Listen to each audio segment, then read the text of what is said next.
લોકશાહીમાં સૌથી વધારે મજબૂત જો કોઈ બાબત છે તે દરેક વ્યક્તિનો મત છે અને મતની જે તાકાત છે કે સામાન્યમાં સામાન્ય વ્યક્તિ પણ સત્તા ઉપર બેસી જતા હોય છે અને એના માટે જ આપણે લોકોનો જે છે સતત સંપર્ક કરી રહ્યા છે અને સુરતના અલગ અલગ વિસ્તારોમાં જઈને જે લોકોનો મિજાજ છે એટલે કે આપણે જેને કહીએ છીએ કે મતદારોનો જે મિજાજ છે તે મતદારોનો મિજાજ આપણે સતત જાણવાનો પ્રયાસ કરી રહ્યા છે કે લોકો આગામી લોકસભાની ચૂંટણીમાં કયા પ્રકારના કેન્ડિડેટને પસંદ કરવા માટે તેઓ ઈચ્છી રહ્યા છે અને એના માટે તેઓ કયા કયા મુદ્દાઓને ધ્યાનમાં રાખશે અને એને વોટ આપવાના છે। ત્યારે આપણી સાથે જે યુથ છે આપણે એમની સાથે વાત કરીએ, કયા એવા મુદ્દાઓ જે છે કે જેને લઈને તમે મત આપશો?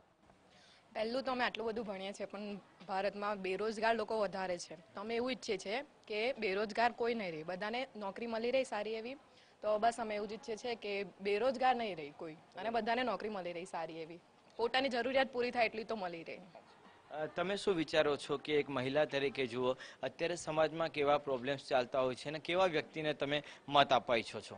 હમણાં હવે ગર્લ્સના લીધે બહુ પ્રોબ્લેમ થાય છે, તો એ માટે અમે જે છે કે જે કેન્ડિડેટ્સ હોય સીટ તે મોસ્ટલી લેડીઝને વધારે મળે અને એના માટે જે બધી પ્રોબ્લેમ્સ હોય તે જલ્દીમાં જલ્દી ખતમ થાય અને એના માટે જેટલા વધારે રિસ્પોન્સિબલ હોય એટલું કામ કરવું જોઈએ એવું। કેવા જે પ્રશ્નો છે અત્યારે કે જેને ધ્યાનમાં રાખીને તમે મતદાન કરશો? અમે એન્વાયરમેન્ટના સ્ટુડન્ટ છે, તો સરકાર જે છે તે કોઈ બી સરકાર એન્વાયરમેન્ટની વાત નથી કરતી, બીજી બધી વાતો તો કરે છે પણ એન્વાયરમેન્ટના પ્રશ્નો બહુ બધા છે। જેમ કે આપણે સુરત સિટીમાં જોઈએ તો એટલું બધું અર્બનાઇઝેશન થઈ ગયું છે, બિલ્ડિંગ્સો બધી બની ગઈ છે। તમે વેસુ જેવા એરિયામાં જો જે પહેલાં બહુ રિમોટ હતો તો હવે આપણે કહીએ છીએ કે ડેવલપમેન્ટ થાય છે, તો ડેવલપમેન્ટના નામ પર ખાલી બિલ્ડિંગ જ ડેવલપમેન્ટ છે, કેમ કોઈ બાયોસ્ફિયર રિઝર્વ્સ નથી બનતા કે કોઈ બાયોલોજીકલ સ્પોટ્સ નથી બનતા, એ સિવાય બી આ બહુ બધું પોલ્યુશન થતું હોય છે। અને હમણાં એક સી પ્લેનનો પ્રોજેક્ટ છે સરકાર તરફથી, તો એવો કોઈ પ્રોજેક્ટ જેમાં ક્રોકોડાઇલને ખસાવવા પડશે, તો ક્રોકોડાઇલને ખસાવવાનો એને પછી બીજી જગ્યાએ નાખવાનો, એ જીવે કે નહીં જીવે એ બધા બી બહુ મોટા ઇસ્યુઝ છે, તો એ બધા પર બી કોઈક સરકાર વિચારે। અમે કોઈ એક સરકાર તરફથી નથી પણ જે બી સરકાર આવે ને તે એન્વાયરમેન્ટ રિલેટેડ ઇસ્યુ પણ વિચારે।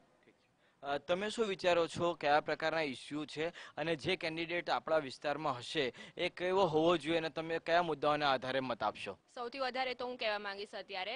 મારા જેટલા પણ ફ્રેન્ડ્સ છે, જેટલા પણ આ વખતે વોટિંગ કરવાના છે, જે પહેલો મત આપે છે અથવા તો બીજો ત્રીજો મત આપે છે તે એટલું જ વિચારે ફક્ત ને ફક્ત કે પોતાને શું બેનિફિટ મળે છે, કે એટલીસ્ટ અત્યારે ઘણું બધું ચાલી રહ્યું છે કે બેરોજગાર લોકો ઘણા બધા છે, ગર્લ્સના કેટલા બધા ઇસ્યુઝ ચાલે છે કે રેપ થાય છે, છેડતી થાય છે, તે બધું નહીં થાય, પ્રોપર તો નહીં જ એને રોકી શકીએ આપણે પણ એટલીસ્ટ જો એના પર પૂરતું ધ્યાન આપવામાં આવે સરકાર તરફથી તો સારું રહેશે ગર્લ્સ માટે સ્પેશિયલી। તમે શું વિચારો છો કે કયા મુદ્દાઓ જે છે તેને ધ્યાનમાં રાખીને તમે મતદાન કરશો?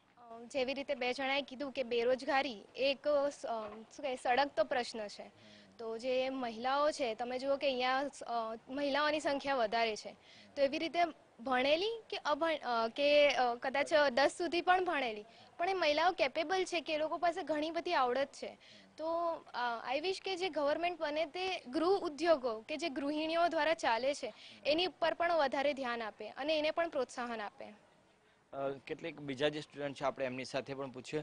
કયા પ્રકારનો અત્યારનો માહોલ છે અને તમે જ્યારે મત આપવા જવાનો છો ત્યારે તમે કેવા વ્યક્તિને પસંદ કરશો?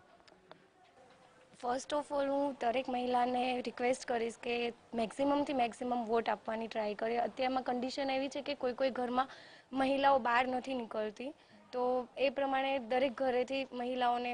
વોટ કરવા માટે અપીલ છે, જેથી આપણે જે પાર્ટીને જીતવા માટે ટ્રાય કરી રહ્યા છે તો એ જ પાર્ટી આવે અને પછી આપણને પ્રશ્ન ના થાય કે આપણે કેમ આ પાર્ટી ના આવી એવી રીતે।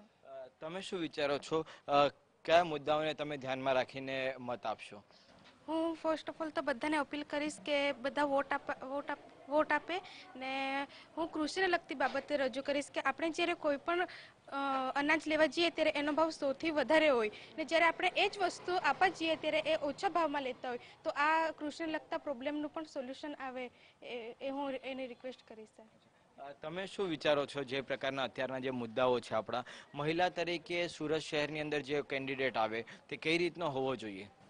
होना चाहिए तो बहुत ही स्ट्रांग होना चाहिए, क्योंकि आजकल देखा गया इस तरह से स्ट्रांग कोई दिखता नहीं आजकल। पॉलिटिशियन एक ऐसी चीज़ है कि एक बार आ जाए तो उनका पावर उनके हाथ में रहता है, उनके बहुत लोग उनका मिसयूज बहुत ही ज़्यादा करते हैं। जो चाहिए वो नहीं दिख रहा है आजकल और हो तो बहुत स्ट्रांग होना चाहिए। તમે શું વિચારો છો, કયા મુદ્દાઓ છે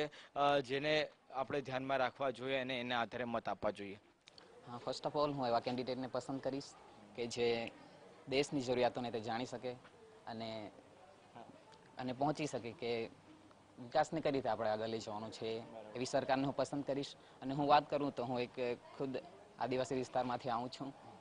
અને જ્યાં ખેડૂતોને લગતા પ્રશ્નો યા હું જે તાપી જિલ્લો છે ત્યાંથી હું આવું છું, તો શિક્ષણ ક્ષેત્રે યા કોઈ એવી બાબતો છે, વીજળી લાઇટ બિલ યા એવી કોઈ સરકાર લાઇટ બિલ એવું જોડાણ તો આપે છે પરંતુ લાઇટ સમયસર આવતી નથી. અને હું મારા યુવા મિત્રોને એ જ મેસેજ આપવા માંગીશ કે હરેક લોકો વોટિંગ કરે. તો જેટલા પણ યંગસ્ટર છે તેઓ સતત અપીલ કરી રહ્યા છે કે વધારેમાં વધારે મતદાન થાય, જેથી કરીને જે લોકશાહી છે તે વધુ મજબૂત બને અને એમના મનમાં જે વિચારો ચાલી રહ્યા છે કે જે એમનો કેન્ડિડેટ હોય તે મહિલાઓને ખાસ કરીને એમના જે પ્રશ્નો છે તેને વાચા આપે, ખેડૂતોના પ્રશ્નો છે તે વાચા આપે. અને સુરત જેવા સિટી કે જે આજે આખા એશિયાની અંદર જ્યારે સૌથી ફાસ્ટેસ્ટ આપણે કહી શકીએ એ પ્રકારની ઝડપે જ્યારે વિકાસ થઈ રહ્યો છે, તો એના ઘણા બધા એવા પ્રશ્નો છે કે જેના ઉકેલ સરળતાથી લાવી શકે એવા કેન્ડિડેટને તેઓ પસંદ કરવા માંગે છે.